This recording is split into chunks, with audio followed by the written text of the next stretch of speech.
Okay, so that's putting the new one in. And as you can see, how I have it, and you just keep jacking that up right there, just until you have enough clearance here. That's about how much clearance you'll need.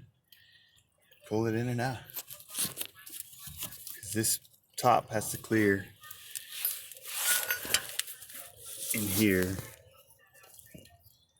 in this area.